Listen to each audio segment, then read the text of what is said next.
धन्यवाद कार्यक्रम में जुड़ने के लिए। आप मुझे बताइए कि आप उत्तर प्रदेश में और देश में विपक्ष का क्या भविष्य देख रहे हैं, इनकी प्लानिंग क्या है। जनता ने विपक्ष को भी ठीक ठाक मैंडेट दिया है कि आप जाइए और इन पर नज़र रखिए उत्तर प्रदेश में। अब हम जब 2024 यानी आम चुनाव की तरफ बढ़ रहे हैं तो विपक्ष की भूमिका को आप कहाँ पर देख रहे हैं?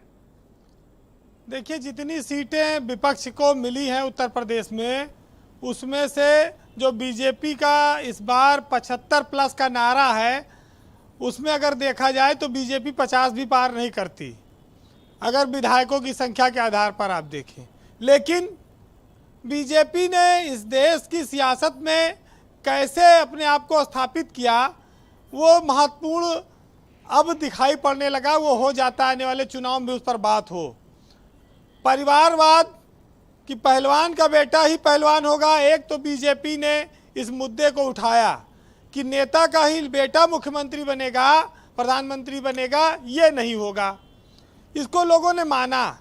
दूसरा, ये जो भजन कीर्तन जुलूस और ये जो यात्राएं, ये जो माहौल बना है, ये सब पर भारी पड़ रहा है।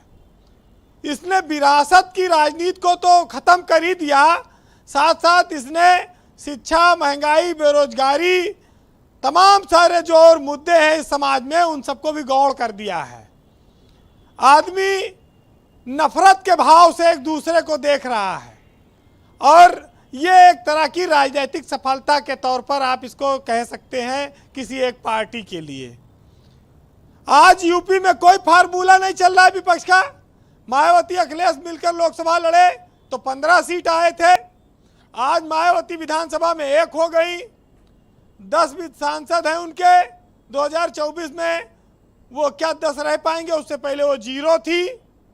अखिलेश यादव की पार्टी में अब तकनीकी तौर पर 2-3 ही सांसद हैं।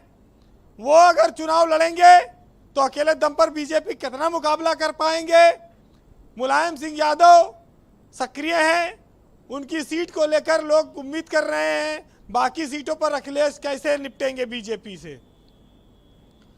कांग्रेस की स्थिति आप देख रहे हैं कि राहुल गांधी चुनाव हारने के बाद चले गए थे। रायबरेली में 1 सीट है। कांग्रेस कैसे जिंदा होगी? हमारे यहाँ हम लोग जाते थे, पढ़ते थे कि संगठन में शक्ति है। का सरकारी कार्यालयों में लिखा रहता है, तमाम जगहों पर लिखा रहता है संगठन में शक्ति है। ये आज भी सच्चाई है, लेकिन संगठन किसी के पास बीजेपी के जैसा है ही नहीं, तो शक्ति कहाँ से आएगी? शक्तिहीन लोग हैं। और वो जब आंधी आती है चुनाव की, मोदी की, योगी की, अमित शाह की, नड्डा की सुनामी, उसमें सब उड़ जाते हैं, बह जाते हैं, चुनाव जीत नहीं पाते। सबसे बड़ी बात यही है कि बीजेपी ने विपक्ष को एकदम खत्म कर दिया है और जो कुछ थोड़े बहुत बचे हैं, चुनाव में फिर उनको पवित्र करने के लिए वो बुला लेगी कि आओ स्नान करो। और ज़्यादा चूचा करोगे तो खुल जाएगा 10ठी फाइल और 10ठी मुकदमा। चुपचाप इस देश में सियासत में एक दौर आ गया है, भगवा उसको स्वीकार कर लो। देखिए, 75 प्लस का जो नारा, 80 सीट तो है लोकसभा की यूपी में, 75 प्लस का नारा मतलब क्या हुआ? 76, 77, 78, 80। तो वही बीजेपी आने वाले 25-30 साल में, 10 साल तो होने जा रहा है ब्रजेश जी। 2014 से 24 का चुनाव 10 साल हो जाएगा। मोदी प्रधानमंत्री हैं, फिर मोदी के लिए वोट पड़ेगा। राशन पानी गांव-गांव पहुंच रहा है, योजना बंद होने वाली नहीं है, जेब में 2000 रुपया 3 महीना में पहुंच ही जाता है। तो वोट तो मोदी का कहीं इधर उधर हो ही नहीं रहा है। और अब तो चुनाव मोदी का होगा ना, मोदी को चुना जाएगा, वहाँ पे कोई इब्बत ही नहीं है। राज्यों में तो बहुत थोड़ी बहुत स्थितियाँ लोगों के सामने थी कि अखिलेश यादव एक बेहतर विकल्प थे, इसलिए उनके नाम पर इतना वोट पड़ा। लोगों को लगा कि वो मुख्यमंत्री बनेंगे और उत्तर प्रदेश में काम करेंगे जी। लेकिन अब कहाँ कुछ बचा है। हम लोग चर्चा भले करें, लेकिन विपक्ष कैसे मुकाबला करेगा बीजेपी का? मायावती से कोई गठबंधन अब करेगा नहीं। क्यों नहीं करेगा? अब मायावती के पास एक ही तो विधायक बचा। मायावती पे वोट बैंक खिसक गया, 10-11% पे आ गया। अच्छा, जब आप कहते थे कि क्रेन से उठाना पड़ेगा हाथी को, तो कितना गुस्सा होते थे बीएसपी वाले आपसे। हाँ, अब तो क्रेन नहीं, पानी वाला जहाज ले आओ न उठे। अब तो वो लेट गया। अब बची साइकिल और पंजा। अगर ये गठबंधन करे तो हो सकता है कि शायद लोकसभा में कुछ जगहों पर लड़ें, क्योंकि एक खतरा अल्पसंख्यक समाज के बिखर जाने का भी है। अखिलेश यादव समाजवादी पार्टी के लिए एक चुनौती है, वो इसको कैसे रोकेंगे अपने साथ। हमारे यहाँ चुनाव अब धर्म जाति का ज़्यादा हो गया है, विकास का कम। बातें भले विकास की होती हैं।